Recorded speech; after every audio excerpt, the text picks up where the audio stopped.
everybody. We have a special guest today for today's Inspiring Stories.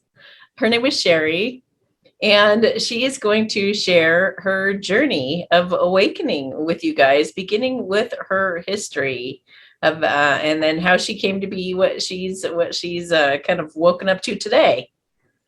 So take it away. Hey, Amy, thanks for having me. This is super exciting because I watch all your shows and stuff, and so it's cool to have you in my house, but talking to you. Thanks. So, you're welcome. From my history, it's I came from a very Christian household. We were Southern Baptist. My parents very conservative. My parents bickered a lot. My sister and I were very close in age. We fought a lot, so there was a lot of like fighting and stuff going on in our household. And I grew up like going to church every single Sunday. I knew in my heart like that wasn't right. There was something wrong. So I was very rebellious. I got in a lot of trouble as a teenager. My parents thought I was in need of counseling and therapy and drugs and all these things. And so they did all the things, and then I hated them for it. So I couldn't wait to move out at 17. Went straight to Colorado. I was like, going to do my own thing. Also very naive because I was such a protected child. I didn't know anything. So I was rebelling and I was out of control. Did all the drugs, did all the things, even met a heroin addict, got out of that relationship and came back home to live with my parents. I'm in Alaska, by the way. Okay. So when I was 20 years old, 21, 20. No, I think I was 21. I was 21. I met my husband, and we hit it off like within 8 months. We were married. My parents loved him, like the perfect guy, dream guy. And his family was very much liberal. And I was still, putting the Jesus fish on my car and still didn't know what direction I was going in, So with the influence, I would say, of his family, I kind of turned against my own family because they were so on the left that I just thought my parents were really screwed up. Plus I had this history of all this fighting and not getting along and not really trauma, but more drama growing up. And so for 10 years, my parents were always there for me. They're always supportive, but for 10 years, I kind of pushed them away because I thought, man, they're screwed up. And with their bickering and stuff constantly, like that's how I thought relationships were supposed to be. It took me a long time to figure out, stop bickering with my husband because that's not normal. We worked through it. So I'm going to fast forward to COVID time. We have 2 kids at this time. They're just in school. I'm just getting started with getting my life back to where I want to go because the kids are in school now. So it was really hard for me to be locked up. Like all of a sudden I got freedom because they've been in the house for 5 years and I can go, grow my business. I have a business that I started from the ground up, and I've been all over the place promoting it, and things are just starting to get good. And then everything shut down, And so it's just like, and then, but something didn't sit right with me about it. It just didn't feel right. And I didn't know who to trust. I didn't know who to believe. So I just started researching on my own. I instead of listening to the news and what they had to say, I decided I'm going to ask questions and I'm going to hear it from the horse's mouth, basically. And then I'm going to decide. And wow. it really, I figured out these people said this and then they're saying that. And I go back, I just kept catching lies constantly. So then I started asking more questions. Then I'm in lockdown. So what else am I going to go do than get on my stupid phone and go down every freaking rabbit hole? And I was very careful because I had kind of a run-in with my mother-in-law, and, I didn't want to say the wrong things. I didn't want to pick fights, and I didn't want to be wrong and eat my own words later. So I just kind of kept everything to myself. And of course, my husband, I was just like, it's coming to an end. Why don't you listen to me? My food. So I just kind of looked after my household, my family. I kept my distance from my in-laws, and my mother-in-law had really got to me because she had memed me with, we got in an argument about Biden. And I was just like, I don't like him. I feel like this whole thing's set up. Like they couldn't do better than Biden. Like they couldn't do better, and I was a Trump hater. Like I had rage when I would see any kind of bumper sticker on him, and so now I'm forcing myself to think in different ways, and it made me uncomfortable, but I did it anyways. And after Well, good watching for things you. yeah, thanks. After watching things and catching lies, I was just like mad. I was like, "What doesn't yes?" Like what's happening? My motto is: listen to everything, believe nothing, because you just don't know like what's going on. Really, I mean, like my mother-in-law was like, "Oh, he's this Biden. He's this great guy. He would never, molest anybody or do any of that." And I was like, wait, what about the Me Too movement? like you were pumping your fist hard for that. I didn't understand. So we agreed to disagree. She had sent me a meme, which really got to me because I'm like, look, I've been in this family 20 years and I want to be respected because I'm a no bullshit kind of person. I have lots of really close friends. I came from the left and I have lots of friends that totally disagree with me, but they love me and they respect me. And I absolutely will not be disrespected by someone that tells me that they love me. I just won't put up with it, which has caused a lot of heartache in this household because it's my husband's mother. So she agreed to not bring up any more politics. Fine. I took her blueberry picking to my favorite spot, like had a day with her and like tried to make amends, didn't want to be there, did it anyways. And then like 3 days later, she sends something political to me and I'm like, nope, done. Just not, you can't, two things I will not do, argue with the toddler and argue with my mother-in-law. Basically the same thing, right?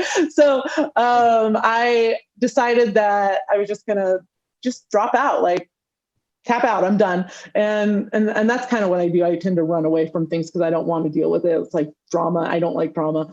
So I kind of kept to myself for several months, and then I ran into my sister-in-law at the Costco, and that didn't go well. Turns out, like I didn't want to see her. When I saw her, I was like, oh shit, I can run. Yeah.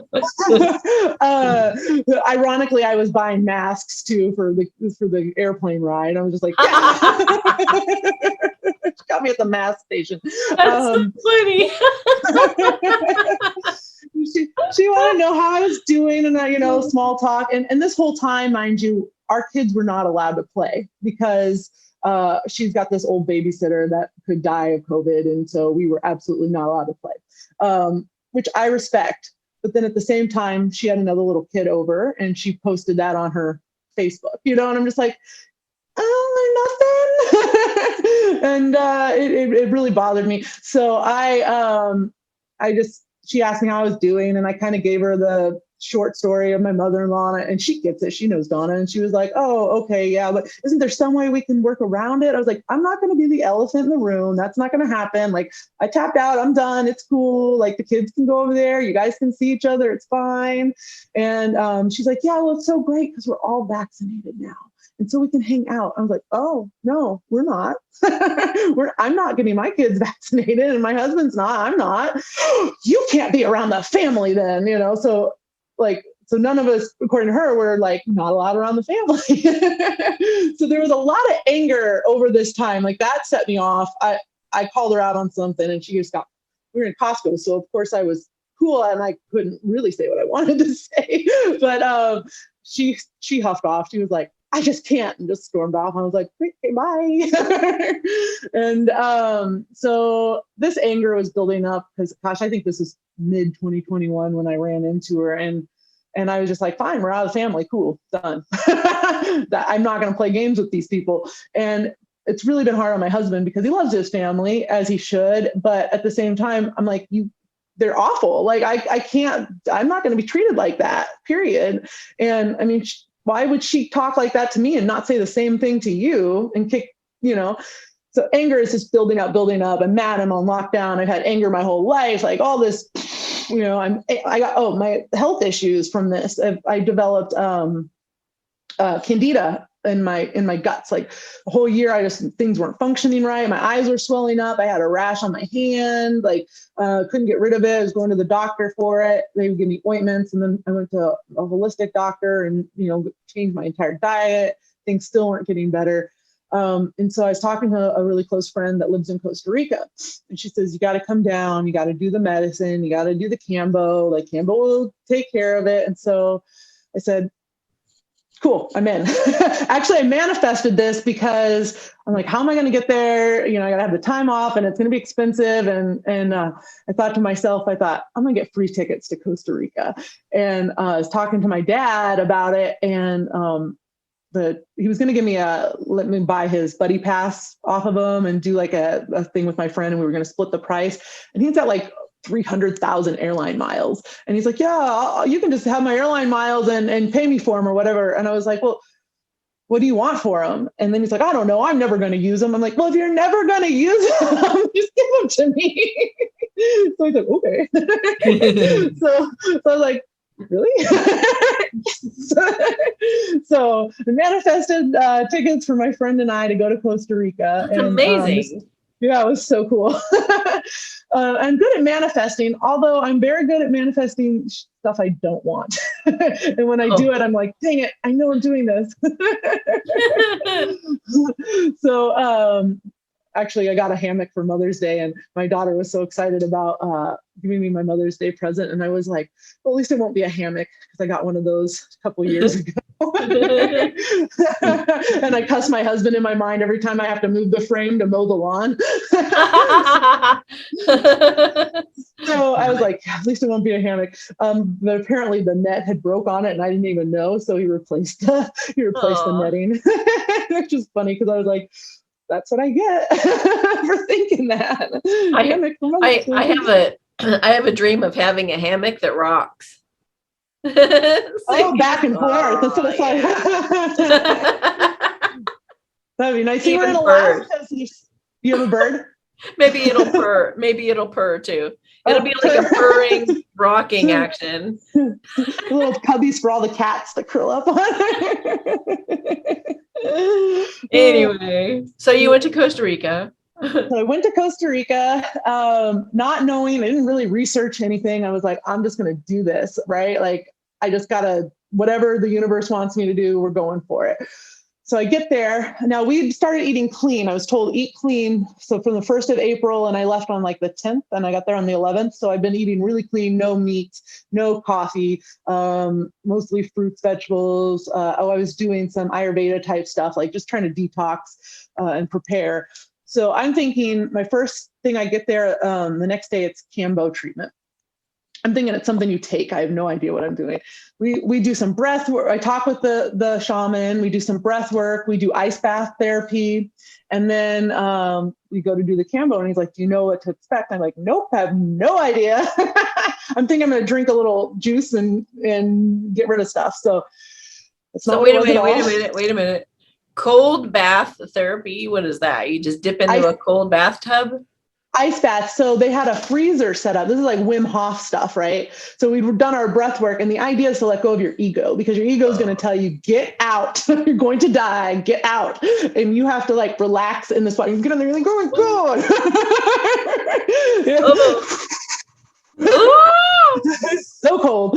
But the idea is to like completely surrender to that urge and just relax every muscle in your body while being in an ice bath up here. And do you have like epiphanies and realizations when you do it? Yeah, because you're letting go of stuff, you're like really just breathing through it, letting go. And it actually came in handy, and I'll get to that too when I did some breath work later on. But it was that whole idea, like he says, put your ego in the back seat, tell it to have a beer, you're fine, you can do this, So I'm like, okay, so I get in there and I ease in, and it's super cold.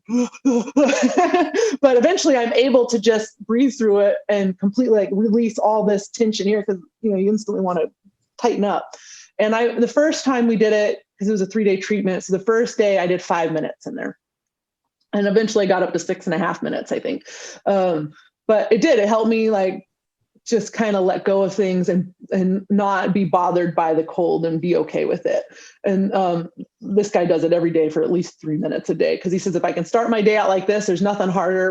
The rest of my day is going to be easy. So it's kind of just all mine. So after ice baths, we warm up, we get out, we're like, woo, we did it in the sunshine. At least Costa Rica's hot, so it felt really good to get out of there. True. Kind of felt good to get in because it was so hot and sweaty, and then you're like, okay, this is nice, cold, nice, and then get out and you're like, oh, warm up again. But so I did the Kambo next, and what that was they have like this little stick about the size of a cigarette, and they burn you with it. I had no idea. I've been fasting, so I have a big water bottle, one of those Costco size ones, and I drank 2 of those full of water, like just pounded them. So my belly is full of water. Then they burn us with this stick, and we kind of tune into our intuition and decide where we want to have the treatments done. So I chose, because of my candida issues, I chose 3 on my stomach and then 1 on the back of my neck. And still no idea what's about to happen. And then Kambo comes in like this little, like a piece of wood, like a thin piece of wood. And then he uses a knife, like the medicine is absorbed into the wood, and he uses a knife to scrape up a dot size amount, and he applies it to the burn. And what happens is this poison, literally poison, seeps into your body, and it pulls out all the toxins that it can inside your body and dumps it into your gut. And then you get real sick real fast. So instantly I felt very tired. I was nauseous, and the idea is to purge. And he said, you might even purge on yourself. It's okay. Like, we do this. And I'm like thinking, I do not want to crap myself in front of these people. Please God, don't let me crap myself. So I start throwing up just a little bit. And then he puts the medicine, he'd done the 3 on my stomach. Then he puts the 1 on the back of my neck, and instantly my guts were in a knot. And I was like, I gotta go to the bathroom now. So I'm walking like a drunk person. I'm tired. Everything hurts. I'm just like, awful feeling, like miserable. And he walks me like around we're outside in the backyard, around the side of the house and into the bathroom. And he's like, stand up, try to walk straight. I'm like just bathroom. I think I was like at an angle, but I felt like I was straight. It was crazy. And as soon as I get to the bathroom, like, whoosh, like barely made it. And I was like, thank God I made it. But awkward. I mean, this is what they do. So they're used to dealing with vomit and pooing and all that. But I was kind of mortified.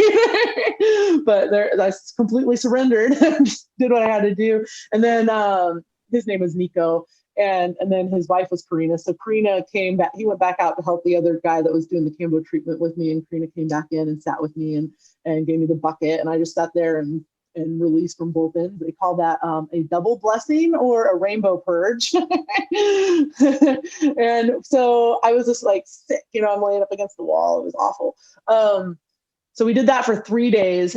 Each day, right afterwards, I felt amazing. So as soon as you're done purging, it's like amazing how fast, like they scrape the medicine off. And then I felt amazing afterwards. Like I went back to meet my friend. I did bike rides. It was like the 1 hour flu, basically.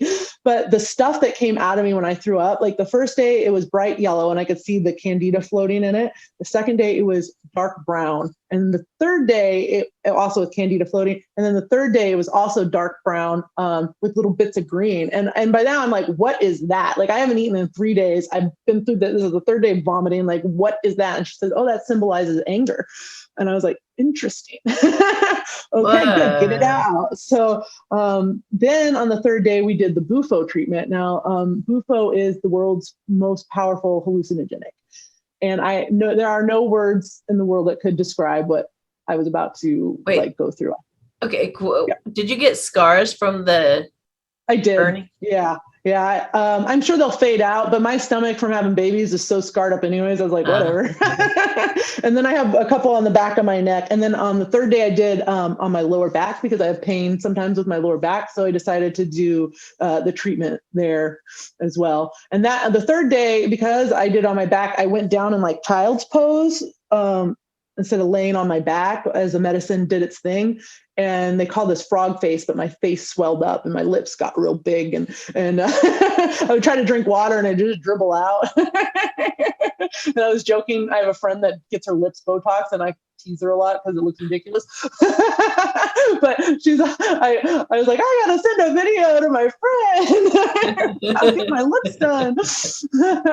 So I did the Bufo treatment, and the first time around, we all did it, like the two shaman and myself, and it was like just a little inhale and then pass, and then a little more, and then pass, and a little more, and then you fill your lungs up with the rest with air, and then hold it as long as you can, and then instantly I was sent back like to the ethos, like I was gone. I was like out there above the universe somewhere, floating around. But my chatter mind was still kind of there. I was still like aware, but I was gone. It was crazy. And all these thoughts kept going through my head about every little thing that ever really bothered me, because I've never cried. I rarely cry. Like I have to be really, really mad or really in a lot of pain to release any kind of emotion. And I feel like everything that I'd ever held in was released. Like I just bawled like a baby. They actually videoed part of it. And it was really emotional to watch again. But it was about 12 minutes long, just release all this tears and energy. And I came out of that like, wow, I needed that. Like I didn't know how bad I needed that. But it was really awesome release. And then we kind of chatted about that a little bit. And then I went back in again. This time I took more medicine and it was just me. And I went straight all the way until I had no air left, and then held it in. And then I just fell back. And he had told me, like, do whatever you need to do. If you need to scream, if you need to roar like a tiger, like whatever crazy thing you need to do. And I was like, okay. I just laid there. I didn't move. I just went back and I laid there the entire time, and I was seeing things, and I felt like there were energies working on me. I felt like I was bouncing from entity to entity, but I didn't actually see anything, just kind of colors. And it was just so in and out, like, but way out there. It was crazy.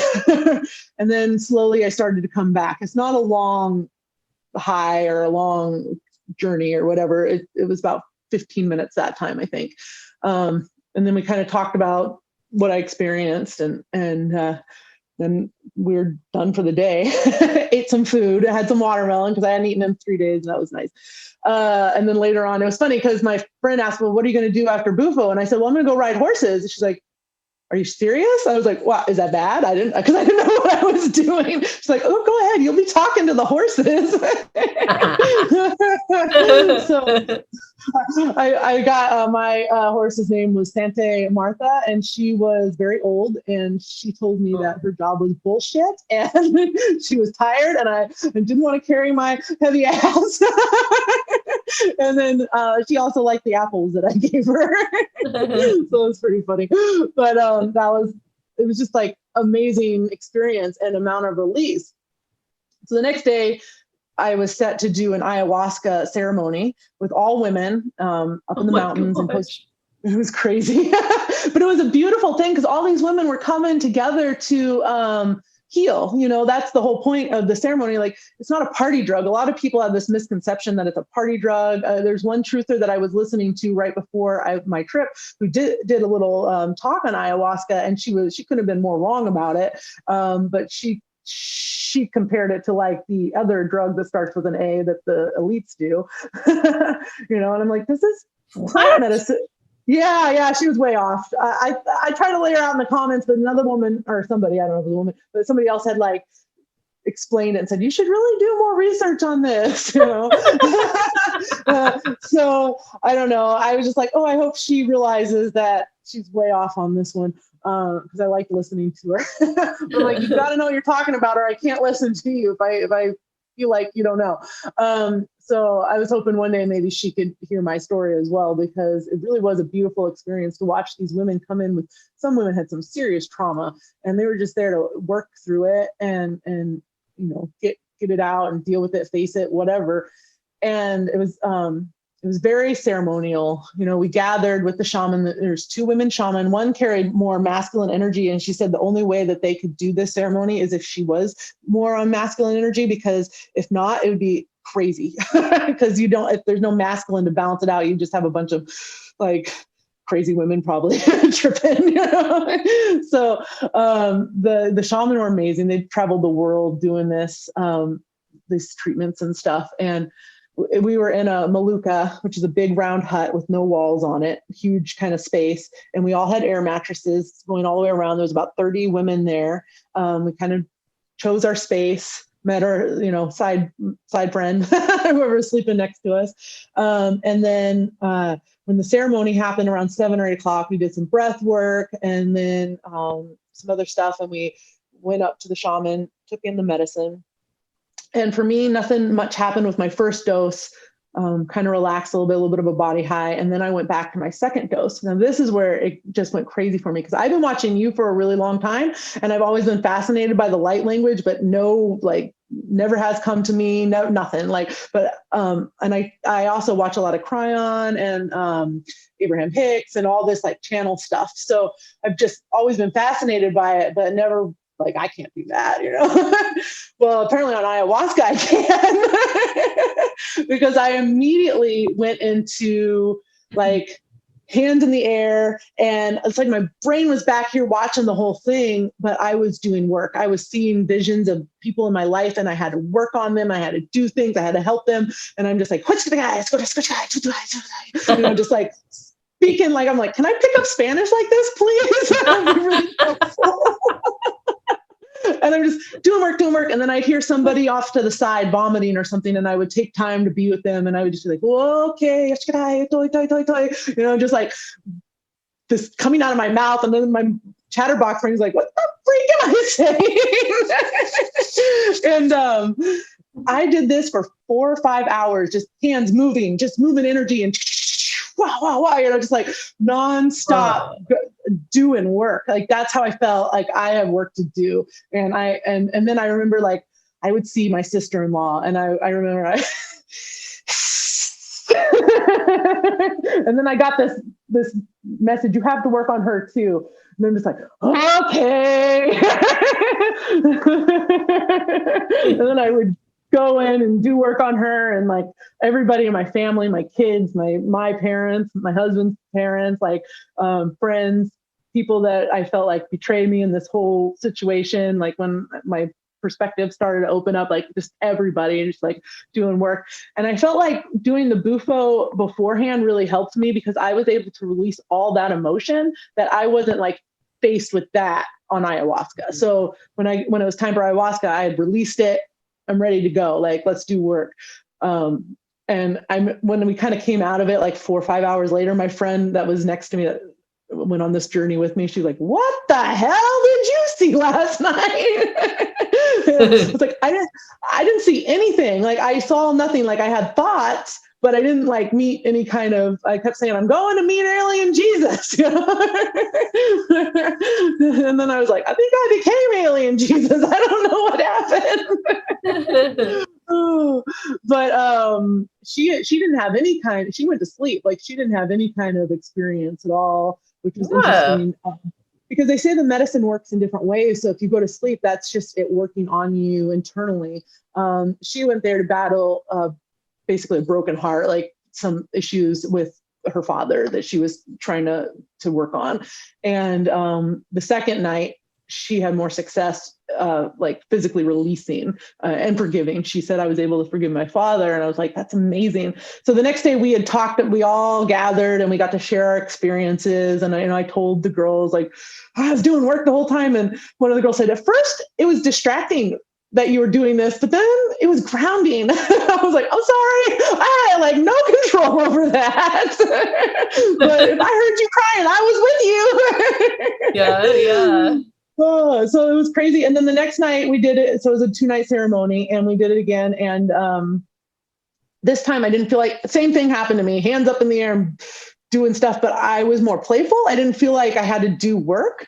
And at one point I remember one of the girls, because we talked about it and she thought it was funny. So she looks over at me and she just starts laughing. And it was this chain reaction of everybody just laughing. And the pretty soon we're all just cracking up and I had tears coming out of my eyes. I was laughing so hard, but it didn't stop me the whole time. I'm like, and I found myself like wanting to play, I'm like, I want to play, but we were told to respect other people's, situations. So I didn't want to like pull anybody out of whatever they were dealing with, but I really wanted to, like, I was like, I just want to play. This is fun, and yeah, it was just a crazy experience as far as that goes. And I still find myself, I picked it up because I can still zone out now and speak the light language, except I just don't know what I'm saying. Like, I don't know, because I watch you and it's like you're communicating, you're getting something back. And I'm like, I question it still a little bit, like what's really happening? Like I know it's good. And I know, like, I'm not just making it up. It's funneling through me somehow. So that's my goal kind of now, is to just meditate, work on it, grow it. I went after the shaman experience, or after the ayahuasca experience. The following day we did like a massage, and that was kind of a relaxing day. And then the next day was breath work. And this is where the ice bath thing came in handy. So we met with a guy that was from Sweden, and he might be a shaman too, I'm not sure. But we went out to the beach and we were doing breath work, and it was basically like for an hour, and he said, mouth wide open, for a whole hour straight, and breathing with your belly. And it started to rain like instantly, and it, like, the floods came down and there was lightning. And at first I was putting my hands over my mouth, trying to, like, because the water was going in my mouth. And I'm like, I'm not giving up. I'm going to do this thing. And so I'm like breathing with my hands, like, and then finally I was like, ice bath, like, relax, like, just be okay with it. And so I put my hands down and I just kept breathing. And I mean, it was pouring. And before I knew it, my body was tingling, like all that oxygen. And then I would see my eyes were closed, but I could see the lightning flashes. And I started laughing. Like, I just thought it was the funniest thing. And I was just hardcore cracking up and breathing at the same time, like whole body high. But my friend had been wanting to see a lightning storm. So the irony of us being out on the beach in the pouring rain, doing breath work, and this lightning, I was just hilarious to me. I was just cracking up, but it was also like all that energy flowing through me too. Like, it was crazy. And then when we were all over, the shaman came to me, he's like, are you okay? And I was like, I'm great. And all the people in the breathwork circle were just laughing. The rain's coming down on us. We were so muddy. It was so great. That's so cool. And it was really cool, and just like life changing, all this stuff, and then all the release that I had, which my acupuncturist says, like the emotion that comes from the liver. And so that's something I'm working on now too, is detoxing my liver. And, I've gone to mostly fruit diet. I watched your video today about fruitarian stuff, and I was like, oh, interesting. But the last day, that full day that we were there, we saw a tobacco shaman from Colombia, and he did a tobacco reading on me. And he had this really cool device that could read your chakras. And if you're out of balance, like, one would go this way or that way. But if you were in balance, they'd both go out like this. And it was really interesting because out of all my chakras, my solar plex was the most balanced one. And that's like where we hold our anger and stuff. So, and I can guarantee you it would have been out of balance prior to me arriving to Costa Rica. So, and he nailed everything. I mean, he knew, like, problems with my mother and my grandmother, and he knew about my mouth. Like, that's why I choose never to speak about any of the politics or anything, because my mouth will get me in trouble. And he told me I got to do double clearing on my throat chakra because my mouth. And I was like, that's why I don't talk, because I know, like, everybody says I'm the nicest person you'll ever meet. I'll help you. I'll do anything for you. Like, I'm a humanitarian type. I want to help people. That's my only goal really in life. But if you cross me, I'm not nice. Like, I don't want to be abused, and I don't want to be treated poorly, and I won't tolerate it. And if I find you to be a hypocrite or in the wrong, I'm very quick to jump your shit. And so that gets me into trouble. So with the family, that's why I just was like, I just won't say a word, because it's like the nicest thing I can do, but the meanest thing I can do at the same time, because yes, I'm ignoring you. So you have to deal with your own demons, making up stories in your head, but also I'm not held accountable because I didn't say anything. So, so that's kind of my philosophy on it.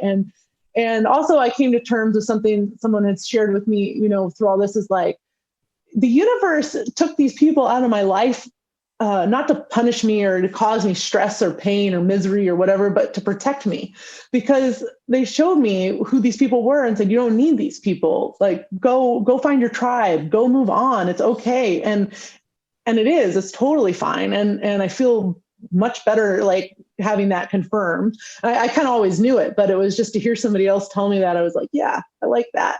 So, I did the tobacco clearing, and he realigned my chakras. He knew about back pain. He knew about just a lot of different things. I wish I could have recorded that, because I would like to go back and visit that. And then I did a womb healing. I did a womb healing, and that was really amazing too, because I was able to go in. It was kind of like a guided meditation with a shaman, and go into my like childhood and be able to forgive my grandmother, who was crazy, and my mom, and release my dad from that feeling of having to always protect me, and just a lot of forgiveness. And she had pointed out in her visions that she had saw a wolf that was my spirit guide, and that I had come from a long line of healers, that I meant to be a healer. And I thought, oh, that's interesting, because that's what I kind of got from the ayahuasca experience. And when I came back home, I called a medium that was recommended to me from Karina, who did my Kambo treatments. She's like, you got to call this lady. She did a reading for me. She was spot on. I thought she was batshit crazy, but she was spot on. And all these things are coming true now. I was like, okay, cool. I'll call her. Like, sum up my whole trip, I'll call this lady. And she also saw a wolf as one of my spirit guides, and she saw a bunch of other cool things, but she was spot on with a lot of stuff as well. And says that I'm meant to do healing work. And she says, I got to get an Instagram account. And I'm like, I don't want to. I hate Instagram. I hate Facebook. I don't want to. Like, are you sure?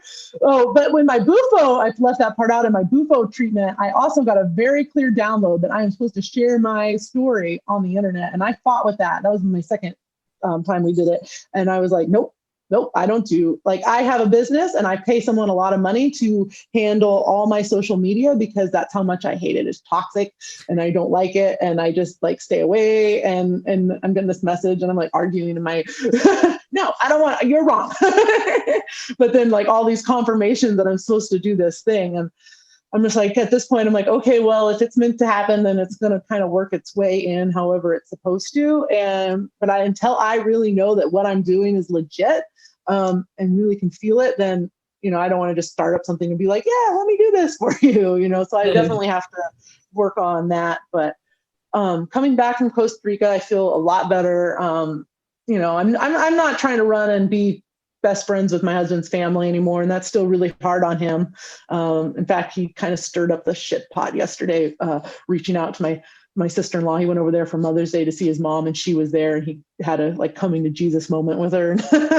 And he's like, well, what if she apologizes to you? I'm like, if someone has to be told to apologize, it's not the same. Like, I don't, I guess I got to forgive and move on, but I don't have to forgive and be faced with it still. Like, I just want to move on and keep that out of my life. It's toxic. I don't like it.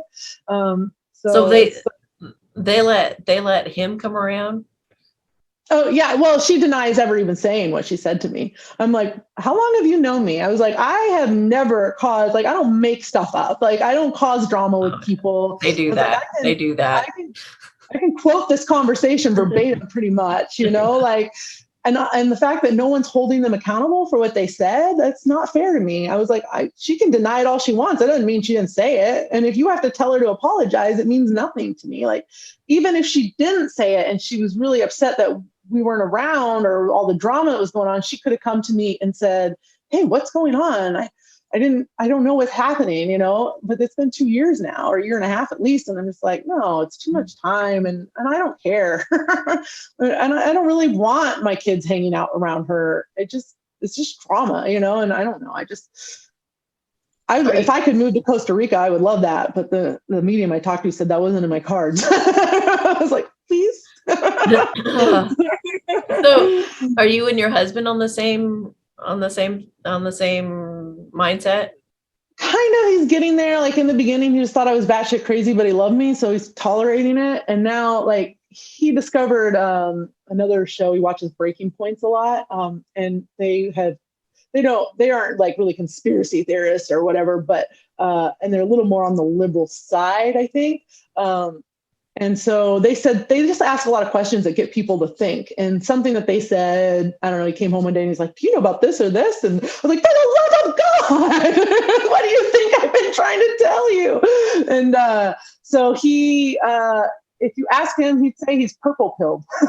He's somewhere in the middle. Like, he doesn't know, neither one of us are hardcore left or hardcore right. Like, what I've discovered is that I think a lot of people want the same thing, but they are too self-righteous to sit down and have a conversation and talk to each other about it. And it's really heartbreaking because, I came from the left. I know what they're all about. They're not all miserable, terrible, rotten people. And now I've been exploring in the right. And also, that's my family. They're not all hardcore, miserable, rotten people either. We all want the same basic things. And if we could just shut up and quit being so self-righteous and listen more than we talk, then we would probably find common ground. But a lot of people just don't want to do that. I know that's like my mother-in-law. She is the most self-righteous person I've ever met in my life. And I just cringe and I don't want to argue with her because why waste my time, and then walk away with a headache. Pass. But if shit does hit the fan and they need to know, I've literally saved every rabbit hole on my phone. I've got all the things. Oh, that's great. Oh my gosh. But, wow. yeah. So you've been, that's wow. That's the story. Wow. So what was that, a week or two that you did all that in? 10 days. I was in Costa Rica 10 days. Good Lord. That is a lot to pack into. A lot. Days. I was like, I'm in Alaska. So the flight there is 22 hours and it's like $1,000 ticket. So I'm like, let's get it done. And it was intense. My friend that I was going to stay with, her husband actually, was in a surfing accident 3 days before I got there and he died and she was able to resuscitate him. She does Reiki and stuff too. And she's very much into the plant medicine. So she resuscitated him and he's very lucky. He had to have some surgery. So they were in San Jose for his surgery. So she was gone the entire time. She was going to do all the things with me and kind of be my support. But she couldn't be there because she had to be with her husband. And it was just kind of interesting how the universe worked that out. It was meant for me to do it on my own and figure it out. She was there via phone, and we talked, but she was also dealing with him and she wasn't having a very easy time. He came back to life angry, and I heard that when people die and come back, they're kind of pissed off about it. And so he was giving her a hard time, and I was like, well, just remind him every time he's kind of grumpy towards you, just say, you're welcome, honey. And then if he still doesn't shape up, just punch him in the balls. I don't know. You saved his life. Come on. You're here right now talking to me because I did that. You did that? Because I saved you. You're here talking to me because I saved you. Oh, yeah. You're lucky. So, oh, that's awesome. Yeah, it was awesome. It was a really good experience. I can't wait to go back and, I'm going to do more. I know that. And I'm probably meant to help bring people there to heal as well. And I think a lot of people could benefit from that. It really wasn't scary. And they tell you if you're faced with something scary, that's something you're supposed to deal with. And my friend said, I had this nasty demon, werewolf kind of thing face me. And at first I was like, go away, leave me alone, go away. And it was like, more in my face. And then I said, if you're not going to go away, I'm going to love you. And all she did was say, I love you. And it was like, okay, I'm gone. So it's like the medicine wants you to face your fears and deal with it. And it wants to heal people. It's not like party drug. It's not acid. You're not raving in a maluka. It was very ceremonial and it was beautiful for a lot of the women that were there. It was really cool to hear their stories the next day and bond with them. It was kind of like a summer camp. In a way, summer camp on jungle drugs. Well, from what I've heard, I haven't done ayahuasca, at least not through a drug. And I say that only because it seems that whatever issues somebody needs to work on, that's what comes up for healing during the session. And it is not fun. From what I understand, it is not fun at all. Yeah. So it is definitely not a party. But it's almost as if you go in with your intention for what you want healed, And then the drug goes in and tackles it and brings things up and puts them in your face to heal. It makes you deal with it so you can heal. It's like Yeah. removing the splinter that's been festering forever and ever. Yeah. And the kind of ayahuasca I did, there's different, depends on how the shaman cook it. And ours was not as powerful as, I want to say aye. I can't pronounce a lot of that stuff yet. I'm learning. But the ayahuasca that my friend's done a lot of is super powerful. She's like, you're definitely going to see shit when you do this one. Well, the only problem that I have with ayahuasca is that you think that you need the drug to feel that way and to have those epiphanies and realizations. But I think, and they even go through like awakening. They know who God is. They know who they are. They know how the whole world is one. We are all one and all that stuff. They get all these concepts that are very, very deep. But you can get all of that through actual natural enlightening by realizing and knowing who you are, what your essence is truly made of. So, and you could do that even permanently. You could become permanently enlightened any moment by just being aware of who and what you really truly are. So in a way, keeping on thinking that you need ayahuasca gets you stuck thinking that you need it and it's outside of you when it's all within inside you. of you. I think it can be used as a tool as well. It's like having training wheels on. And keeping on needing those training wheels. It's like eventually you could take the training wheels off and you could just do it within.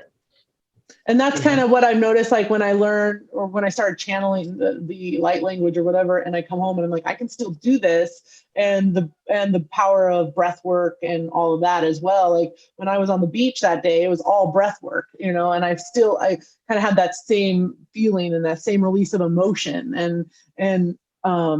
So I've come back home since and done the same type of breath work and trying to manifest, like the medium that I talked to said I meant to heal, work with pregnant women and children. And I have a friend who's trying to get pregnant right now. So I just envisioned her and I had the most realistic manifestation experience. Like I really felt her being pregnant and I was so happy and I was laughing. Like I really felt that emotion. And in my mind, I was laughing. I was like, I got you pregnant.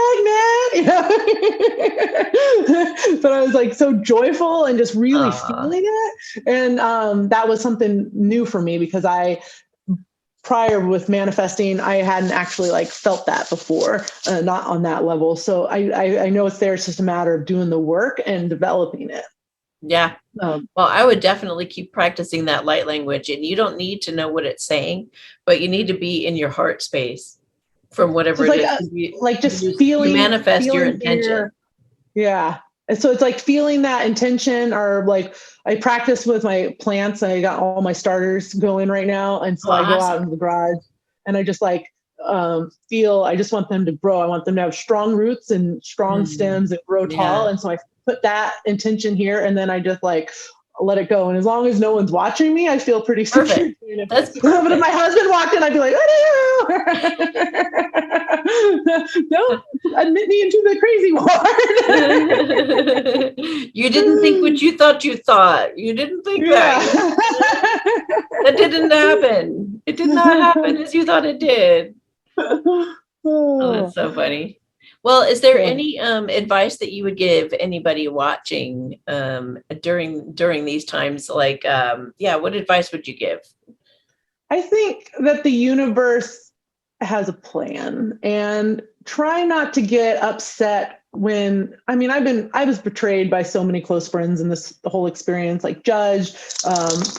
One of my best friends went kind of behind my back and talk bad about me. And she's like a sister, and like, it really hurt. And then I just kind of came to terms with like, it's supposed to happen this way. It's open doors. I've met other people. And instead of getting balled up over that anger or just getting stuck, like accept it. Like, this is the way it is. And now we've got to move forward, and what good things are coming my way, and practice good mantras. And your thoughts are everything. So if you get spun out in your head about how so-and-so did something awful to you and they're running laps, that's in your head, not theirs. Like, you gotta shut that down and think, how am I going to make myself better today? Like, what good thing am I going to do for me? And I've changed my diet. I've incorporated more exercise. And before this whole COVID thing, I was sitting on the couch with my phone up to my nose 24/7, getting angry. And now since I've been back, I've put my phone down. I'm not on Telegram nearly as much. If I'm on YouTube, I'm listening to like you. I'm listening to people that bring positive energy. If it feels negative, I turn it off. If it's fear, even if they're truthers and they're putting out fear, I turn it off, because fear is lies. The devil is a liar and the devil is fear, or whatever you want to call it. I love that. Yeah, it's so true. And it's all lies. And you gotta focus on what makes you happy, and you gotta change your thoughts. And that's my biggest advice. And even now it gets me, but that comes with the whole manifestation thing. Like, I know when I start manifesting bullcrap that my thoughts aren't right. So I got to take a break, or, regroup, go outside, do something, get into nature, plant my feet, do my gardening, whatever, and focus on the good things that I want in life. So it'll come. That's awesome. It's still a journey. Like, it's not going to be easy. This world's crazy. Oh.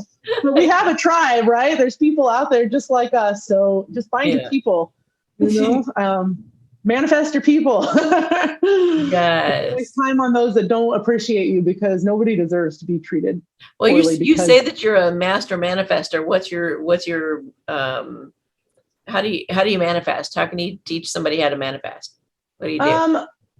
It's really about visualizing and using your imagination, or for me, like dreaming it up in my head. I was manifesting before I even knew. Like, when I got my house that I'm in now, 10 years ago, my husband and I, we wrote everything we wanted down on paper, and we're like, okay, we want this was our checklist. Like, what's most important to us? And then we kind of like dreamed it. And within a few days, we get a phone call from a friend that says, hey, Garrison's house is for sale. We're like, oh, okay, let's go check it out. And what's ironic too is that my husband's father, who's passed away right after we got married, built this house, had everything on our checklist. It was meant to be ours. Yeah. And my friend that went with me to Costa Rica, I met her through this house. This was her childhood home. So it's crazy how all of this was connected. And we met 10 years later. She wanted to come see her house, and I'm like, yeah, come on over. I'll show you the tour, see what changes we've made. And then we just hit it off. We were on the same page. Like, we were like pretty much sisters from a different mister, like we kind of had the same storyline as far as our great awakening. But really cool. So I visualize it, I think about it, and I feel it. Now, I also tend to do this with money in a bad way. Like, oh, we're a little short. What if we don't make it? Oh my gosh. Oh my goodness. We might not make the bills this month. And then the next thing you know, the car breaks down or something happens. Oh, no. So I manifested that because I was in the negative mindset. But I manifested several things that I can think of. Like, I got my parents bought a boat, and I manifested that. My first conscious manifestation was earrings from a stranger. And that was the same kind of thing. Like, it was a test. I'd listened to this video, and she's like, test it out, something you don't care about. And I was like, I'm going to manifest earrings from a stranger. And I kind of forgot about it. And I had that feeling, like, you want to try to create that feeling in your heart and connect it with that vision in your mind, because that feeling connection, I think, is the magic point. And I was like, oh yeah, that's great. Stranger gave me earrings, blah, blah, blah. And then one day I was downtown and I was running errands and I was donating some clothes to a vintage store. And I had some records to donate to the record store, and I'm feeling good because I'm giving to these people and helping their businesses. And I go into the record store and I'm like, no, I don't want any money. I'm going to turn them into art, but if they're valuable records, please sell them. And if you have old crappy records, I'll take them for my art if you want to get rid of them. And then he insisted on paying me. And I was like, I don't want any money. I want to donate this. And so I was like, fine, then I'm going to buy these earrings and give you your money back. And so I go to buy them. He's like, I said, they didn't have a price on them. I'm like, how much are they? He's like, no, take them. They're free. You should have them. And I was like, I'm trying to give you this $20 back. So he wouldn't take the $20 and he gave me a free pair of earrings, which I wear anytime I feel like I need to manifest something. They're like my little reminder. Oh, I love that. Did you recognize it in the moment or later? I did. Like, as soon as I walked out the door, I went, holy shit, I just got earrings from a stranger. That is so awesome. And I noticed at that time, my vibration was high, right? Like, I was feeling really good because I was helping people. And that's when things tend to come to me, is when I'm up there. So, but but the same thing goes when I'm down low and I'm thinking low, and then I'm like still manifesting everything I don't want. So it's like it's a game that I try to play now. That's And stay awesome. positive. Yeah. So. Yay. All But right. I really appreciate telling my story. Yeah, thank you so much. This is going to help a lot of people. It's going to be awesome. I hope Thank so. you. Thank you. Hope so. And I don't really have too much of a way for people to reach out, but I do have Instagram and stuff. But I just don't really check on it. I guess I could say my business name. Is that okay? Yeah, or your email address or something. Yeah, sure. Yeah. Okay. I'm gonna put it out there. So I have a makeup remover company that I don't manage, but my guy is awesome. So if I get messages, you can check with me that way or follow us that way. And it's called Drag Off. And so if you go to Instagram, I want to say it's drag.off.com or not .com. Whatever the handle would be, at drag.off, I think. But I'm sure if you Google Drag Off, you'll find it. But that's probably the best way to find me if you have a question or something. So it'll come back to me. Hey, okay, cool. So, all right, thanks for watching, everybody. I'll talk to you next time. Bye. Bye.